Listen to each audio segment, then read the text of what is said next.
Hello class.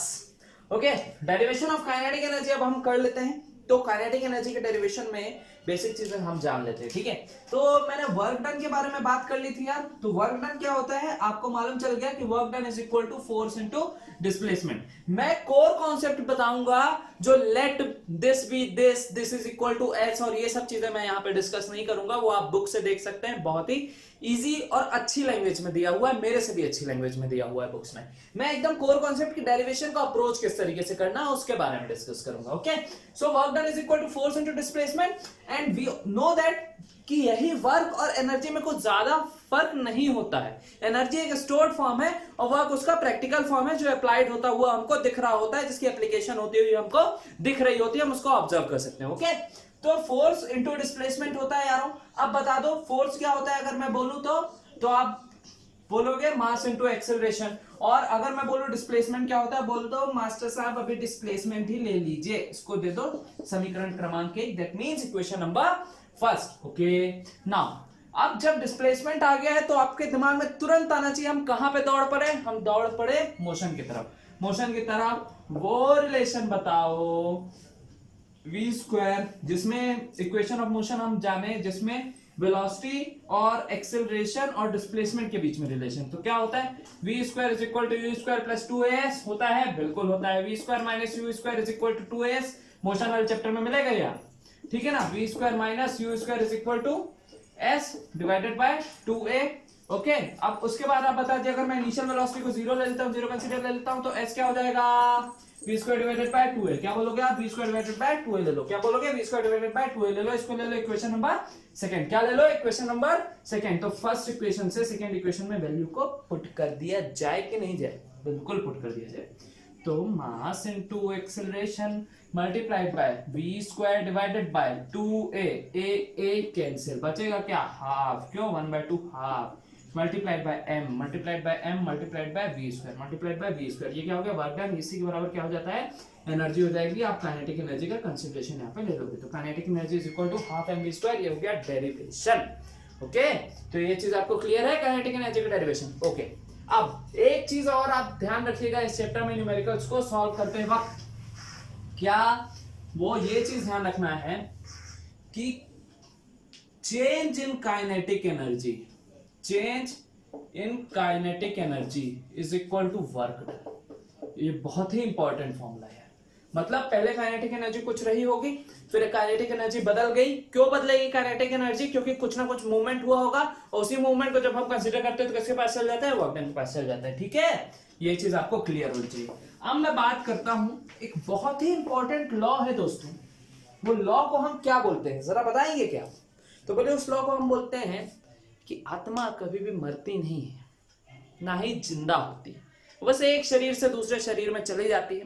कुछ ऐसा ही law उपदेश हमको गीता के साथ साथ साइंस में भी मिला कि energy can neither be created nor it can be destroyed, it is just transferred from one form to another form. That is law of conservation of energy. Energy can neither be created nor it can be destroyed, but it is transferred from one form to another form. बस बोलने में तो अच्छा है कि energy can neither be created, ठीक है, created नहीं हो सकती, डिस्ट्रॉय नहीं हो सकती, ट्रांसफर हो सकती है। ये बहुत ही अच्छा लगता है बोलने में। अब कई बार आपकी क्लासेस में बोल देता है कि दोस्तों I am not talking about the theoretical concept of the physics, that means we are not talking about the philosophy, just derive the equation which can prove that energy can neither be created nor it can be destroyed, it is just transferred from one form to another form. That means we have to prove law of conservation of energy, proof of law of conservation of energy, ठीक है ना, proof of law of conservation of energy। ठीक है, चल अब मैं इसको proof करता हूं। ओके, ये क्या है यार, ये मान लो जमीन है, क्या है, धरती माँ है, पैर पड़ लो इसके, ठीक है, ये धरती माँ है। अब ये ऑब्जेक्ट m मास का किसी पोजीशन a में रखा हुआ है। कहां पे रखा हुआ है, किसी पोजीशन a में रखा हुआ है। ये ऑब्जेक्ट नीचे आया, ये ऑब्जेक्ट क्या हुआ, नीचे आया। आप किस पोजीशन में पहुंच गया, किसी पोजीशन बी में पहुंच गया, कितना डिस्टेंस कवर किया, एक्स डिस्टेंस कवर किया। ओके, अब लास्ट में ऑब्जेक्ट कहां पे आएगा, धरती माँ की गोद में आएगा, ठीक है ना। ये ऑब्जेक्ट नीचे आया और अब ये पोजीशन क्या बोल दूं मैं, सी बोल दूं। ये टोटल डिस्टेंस में कितना कंसीडर कर लूं दोस्तों, बोलो एच ले लीजिए मास्टर साहब, क्या ले लीजिए, एच ले लीजिए। ये मैंने डायग्राम बना लिया। अब मेरे को प्रूफ करना है कि भाई यहाँ पे एनर्जी का ट्रांसफर ही तो हो रहा है। जब मैं इस ऑब्जेक्ट को यहाँ से ड्रॉप करूंगा तो पोटेंशियल एनर्जी काइनेटिक एनर्जी में कन्वर्ट होती जाएगी कि नहीं होती जाएगी, बोलिए होती जाएगी। जब पोटेंशियल एनर्जी काइनेटिक एनर्जी में कन्वर्ट होती जाएगी तो ए, बी और सी तीनों केसेस में एनर्जी तो सेम रहनी चाहिए ना यार, टोटल एनर्जी तो सेम रहनी चाहिए कि नहीं रहनी चाहिए, क्योंकि एनर्जी ना ही क्रिएट हो रही है ना ही डिस्ट्रॉय होनी रही है, तो वैल्यू तीनों की सेम होनी चाहिए। बस इसी चीज को मेरे को कंसीडर करना है दोस्तों। क्या करना है, बोलो कंसीडर करना है। चलो अब कंसीडरेशन को हम फॉलो करते हैं, ठीक है ना।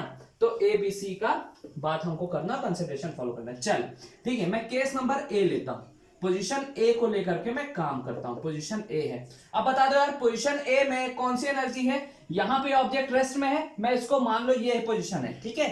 ये मैं अपने मार्करों को कुर्बान करूंगा यहाँ पे, ठीक है ना। ये पोजीशन ए, तो ये ए है, ये नीचे गया तो ये बी से भी गया, सी से भी गया, तो यहाँ पे ऑब्जेक्ट रेस्ट में था, फिर हम ड्रॉप कर रहे हैं। That means what kind of energy it has stored, तो आप बोलो यहाँ पे पोटेंशियल एनर्जी स्टोर है। क्या स्टोर है यार यहाँ पे पोटेंशियल एनर्जी स्टोर है। कितनी पोटेंशियल एनर्जी स्टोर होगी, सीधी सी बात है, एम हाइट में है, एम हाइट में है, acceleration due to gravity G, और एच क्या हो जाएगा यार इसकी, सॉरी एम मास है यार, sorry G acceleration due to gravity और एच हाइट में, ठीक है ना।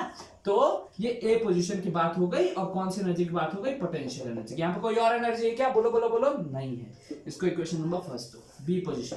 बी पोजीशन में क्या क्या होगा, ये हाइट भी है और मूवमेंट भी है। That means it is considering kinetic energy as well as potential energy. Okay, तो total energy is equal to kinetic energy at B and potential energy at B. Very good. क्या बात है दोस्तों, potential energy at B. Okay. So I'm asking one question to you दोस्तों कि kinetic energy at B कितना है बताओ, तो बोलो mg और h में से x को घटा दीजिए मास्टर साहब, तो आ जाएगा h माइनस x, ठीक है, प्लस पोटेंशियल, गलत कर दिया ना मैं, चलो ये पोटेंशियल एनर्जी है, यहाँ पे काइनेटिक एनर्जी कर दूंगा, ठीक है ना। काइनेटिक एनर्जी कितना हो जाएगा बताओ, half M V square. V square क्या है, मैं बोल देता हूँ V B square. V B square क्या है यार, बी में जितनी वेलोसिटी रही होगी। अब कैसे निकालेंगे बी में कितनी वेलोसिटी रही, तो कहां पे पहुंच जाएंगे, वेलोसिटी की बात आ गई, कहां पे पहुंचोगे, बोलो जल्दी जल्दी जल्दी, मोशन में पहुंचोगे। चलो motion motion motion, okay motion में पहुंचते, तो वेलोसिटी ऑफ बी निकालना है, तो कौन सी इक्वेशन को याद करोगे यार, चलो याद करो, v square is equal to U square plus 2as, याद कर ले इसको, चलो बोले याद कर लीजिए। तो वेलोसिटी क्या हो जाएगी, final velocity equal to vb square, u square कहां से छोड़ा गया है, रेस्ट से, कहां से छोड़ा गया है, रेस्ट से, कहां से छोड़ा गया है, रेस्ट से, क्या करते हैं जीरो, क्या करते हैं जीरो, इज इक्वल टू, चलो बताओ क्या हो जाएगा, 2 into acceleration due to gravity g। अब चलो बताओ s क्या हो जाएगा, s क्या है दोस्तों बताओ, s क्या है यार, s x के बराबर है, तो v square is equal to 2gx लिख सकता हूं मैं, बिल्कुल लिखना ही पड़ेगा, v square is equal to 2gx। चलो अब वैल्यू पुट करना है, mgh माइनस mgx, ब्रैकेट को खोल दिया, हाफ मल्टीप्लाइड बाय m, ठीक है। vb स्क्वायर की जगह मैं क्या लिख दूं, 2gx, ठीक है, 2 से 2 कैंसिल हो गया, बचेगा क्या, mgh minus mgx plus mgx, चलो Ram Ram, okay mgh, okay. तो total energy is equal to mgh in case number second also, in equation number second also. देखो यार अभी तक दोनों चीजें क्या आ रही हैं, एकदम सेम आ रही है, अभी तक दोनों चीजें क्या आ रही है दोस्तों, एकदम सेम आ रही है। अब पोजीशन सी की बात करता हूं मैं, अब मैं किसकी बात करूं, पोजीशन सी की। तो वेयर इज पोजीशन सी दोस्त, बोलो पोजीशन सी कहां पे यार, जल्दी से बता दो। तो पोजीशन सी यहाँ पे आपकी ये वाली पोजीशन, तो यहां पे क्या होगा, पोटेंशियल एनर्जी का तो खेल ही खत्म। So total energy is only equal to kinetic energy, and that kinetic energy is equal to half M V C square, okay. तो यहाँ पे मैं वी स्क्वायर, शुरुआत में वेलोसिटी जीरो ही थी, यही वाला फॉर्मूला अप्लाई होगा, बस यहाँ पे मैं क्या कर दूं, वी सी स्क्वायर, और यहाँ पे एक्स डिस्टेंस ट्रेवल किया रहा, अब ये कितना डिस्टेंस हो गया, h डिस्टेंस हो गया, तो 2gh क्या हो जाएगा, 2gh। तो vc स्क्वायर की जगह में क्या लिख दूं, बोले यहाँ पे लिख लीजिए मास्टर साहब आप 2gh, तो 2gh काटो काटो काटो कट गया mgh, ठीक है। तो c में भी टोटल एनर्जी क्या आ गई, mgh equal to mgh equal to mgh. So what we can draw the conclusion by this equation is that total energy in every case are same. That means energy can neither be created nor it can be destroyed. It is just transferring from one form to another form. Okay, this is very simple concept about this. Okay, thanks a lot for watching this video.